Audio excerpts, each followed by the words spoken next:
Idući jako bitan položaj, odnosno pokret za pravilno izvođenje vježbi, odnosno za podizanje bilo kakvog tereta s poda, prije svega u vježbi koja se zove mrtvo dizanje, takozvani hip hinge, odnosno pretklon kuka.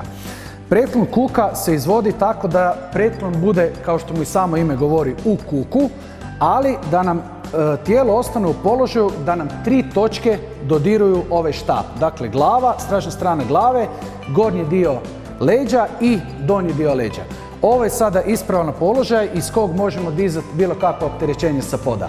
Svaka devijacija od ovog položaja, kad vam 1 ili 2 točke dotiču samo štap, to je nepravilan položaj u kom se tijelo izlaže popriličnom riziku od određenih ozljeda ili problema.